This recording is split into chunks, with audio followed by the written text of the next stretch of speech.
Olá, pessoal, sejam bem-vindos a mais um mergulho profundo aqui com a gente. Hoje a gente vai se aventurar num tema que é central para a fé cristã, a Quaresma. E para me acompanhar nessa jornada, como sempre, a Teresa. É isso aí. A ideia é a gente ir além da superfície, sabe?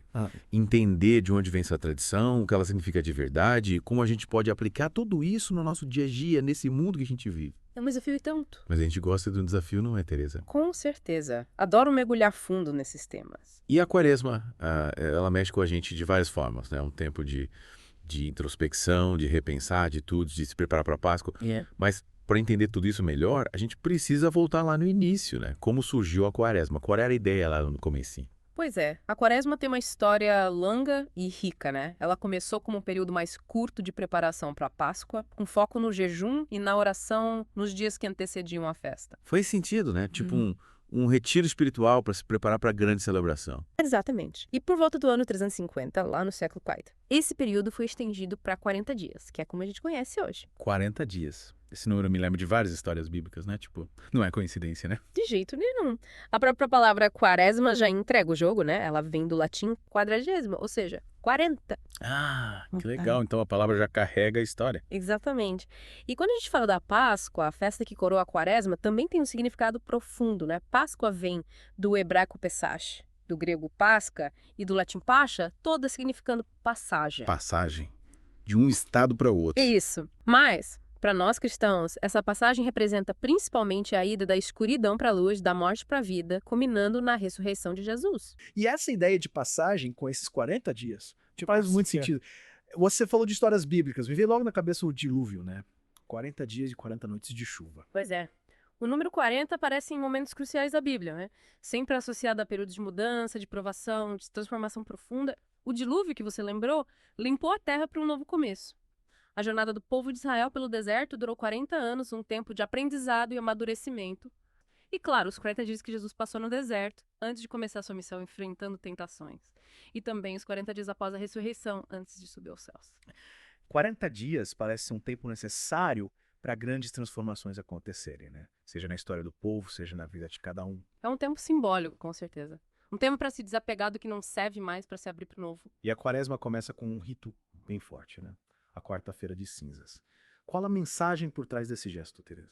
A quarta-feira de cinzas, ela marca o início da Quaresma e nos coloca frente a frente com a nossa fragilidade, com a nossa necessidade de mudança. É um momento que nos convida à humildade, né? Sim. É. As cinzas que são colocadas na nossa testa simbolizam a nossa mortalidade, nos lembrando daquela passagem em Gênesis. Lembra-te que és pó e ao pó has de voltar. Oh, uau. É forte, né? É como se a gente voltasse às nossas origens e reconhecesse nossos limites. É isso mesmo. E é interessante que as cinzas usadas na quarta-feira de cinzas vêm dos ramos de palmeira do domingo de ramos do ano anterior. Que legal. É o ciclo que se fecha e recomeça. Exatamente.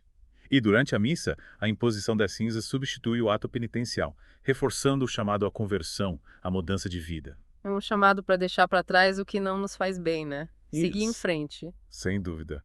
E essa prática tem raízes em antigas formas de penitência pública, onde as pessoas mostravam seu arrependimento e buscavam reconciliação com a comunidade e com Deus. É um gesto que nos conecta com essa longa tradição de busca por transformação. Exatamente.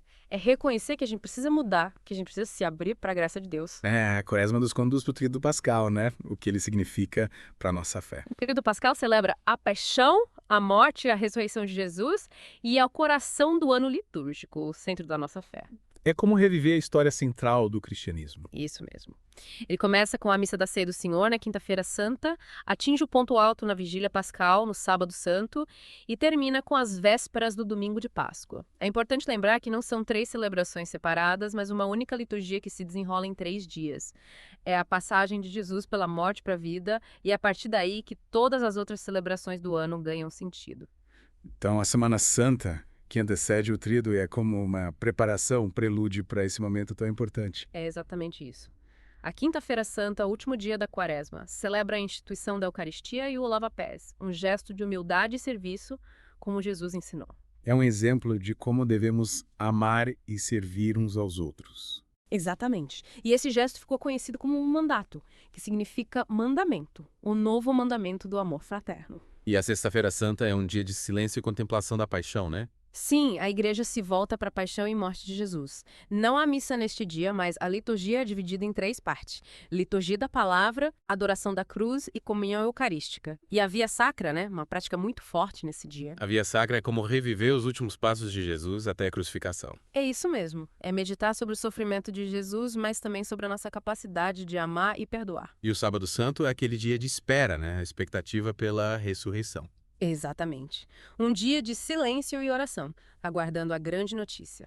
Não se celebra a Eucaristia nem outros sacramentos nesse dia, exceto confissão e unção dos enfermos. É um dia para a gente refletir sobre o significado da morte e da vida, né? Sim, e a gente se prepara para a Vigília Pascal, a celebração noturna que antecede o domingo de Páscoa. A tradição de orar durante a noite vem das primeiras comunidades cristãs que esperavam a volta de Jesus. É uma noite de muita expectativa, né? E aí chega o domingo de Páscoa, grande festa. O domingo de Páscoa. Celebramos a vitória de Jesus sobre a morte, a ressurreição. E um dos símbolos mais importantes é o círio pascal, a vela que representa Cristo ressuscitado, a luz do mundo. Ele é lindo, todo decorado. Qual o significado daqueles detalhes? Ele é preparado com muito cuidado, né? Tem uma cruz, o ano em curso, as letras gregas alfa e ômega, que significam o princípio e o fim, e 5 grãos de incenso representando as 5 chagas de Jesus. Nossa, cada detalhe tem um significado, né? E as velas que a gente acende na igreja durante a Páscoa. Elas são acesas a partir da chama do círio pascal, representando a nossa participação na Páscoa de Cristo. O círio também é usado em batismos e funerais como sinal da presença de Cristo em todos os momentos da nossa vida. É como se a luz de Cristo iluminasse todos os momentos da nossa caminhada, né? E as cores, Teresa? As cores que a gente vê nas igrejas também têm um significado especial, né? Com certeza.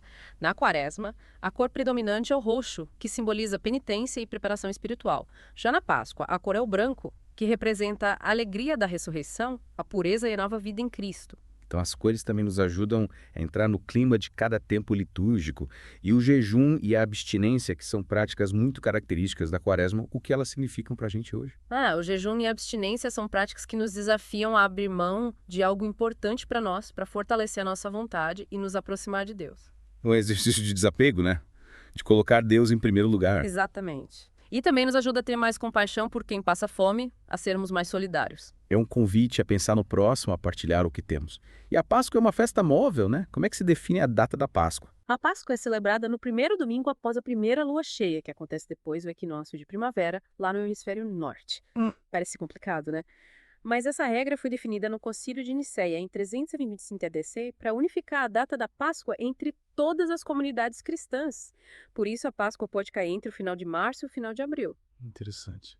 E a Quaresma faz parte de um ciclo maior dentro do ano litúrgico, né? O ciclo pascal. Que legal. Então a gente pode dizer que a Quaresma é o começo de uma jornada que culmina na Páscoa. Exatamente. Durante a Quaresma, as leituras bíblicas nas missas nos preparam para celebrar o mistério da paixão, morte e ressurreição de Jesus. É um tempo de mergulho na palavra de Deus, de preparação do coração para celebrar a vitória de Cristo sobre a morte. Mesmo sendo um tempo de penitência e reflexão, a gente já sente a alegria da Páscoa se aproximando, né? Com certeza. A Quaresma é um tempo de olhar para dentro, reconhecer as nossas fraquezas, mas sempre com esperança na ressurreição, que é a base da nossa fé. Teresa, a gente falou bastante sobre o significado da Quaresma, sobre os seus símbolos, as suas práticas. Mas é importante a gente pensar em como tudo isso se conecta com o nosso dia a dia, com os desafios do mundo atual, né? Com certeza. A Quaresma nos convida a olhar para o mundo ao nosso redor com os olhos da fé. E a gente sabe que o mundo está cheio de problemas, né? Injustiça, desigualdade, violência. Como a gente pode viver a Quaresma de um jeito que faça diferença na vida das pessoas?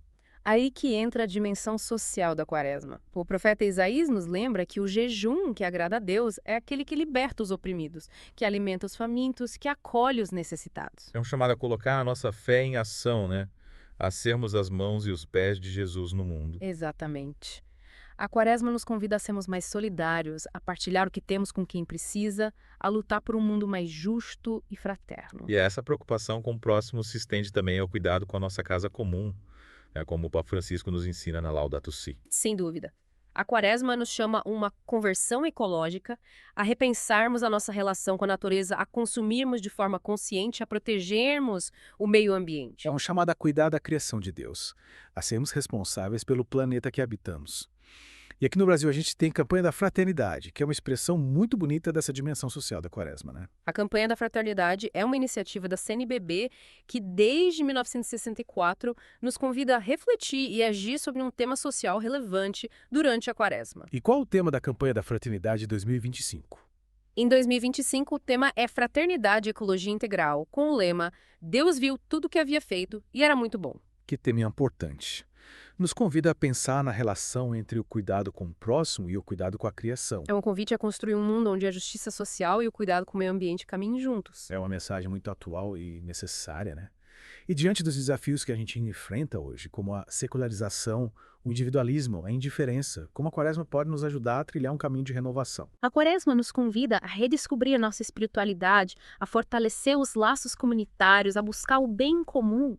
É um tempo propício para a gente se voltar para Deus, para reavaliar as nossas prioridades, para fortalecer a nossa fé. É um tempo de graça, né? Um tempo da gente se reconectar com Deus e com o próximo. E como a gente pode transformar essa experiência da quaresma em ações concretas que impactem a nossa comunidade, a nossa sociedade. A gente pode começar apoiando projetos sociais que já existem na nossa comunidade, organizando campanhas de doação, participando de iniciativas de cuidado com o meio ambiente. Pequenos gestos que podem fazer uma grande diferença na vida das pessoas. Exatamente. A gente também pode se engajar em pastorais sociais na nossa igreja, promover a educação para a paz. É importante a gente usar a nossa criatividade, né? Buscar formas de colocar nossa fé em prática, de sermos agentes de transformação do mundo. E o Papa Francisco, na sua mensagem para a Quaresma de 2025, nos convida a caminhar juntos na esperança. Esperança não é passiva, é uma força que nos impulsiona a agir, a construir um mundo melhor. É uma esperança que se traduz em ações concretas, em gestos de amor, de justiça, de solidariedade. Para finalizar, Teresa, qual seria o principal chamado da Quaresma para a gente hoje? O que a gente pode levar dessa conversa para a nossa vida? Acho que o principal chamado da Quaresma é para a gente se converter, mudar de vida, se abrir para a graça de Deus e se colocar a serviço do próximo. É um chamado a viver a nossa fé de um jeito mais autêntico, né? Mais conectado com a realidade do mundo. Exatamente. A Quaresma nos convida a sermos sal da terra e luz do mundo, como Jesus nos ensinou, a construir um mundo mais justo, mais fraterno, mais humano. Beleza? Chegamos ao final de mais um mergulho profundo.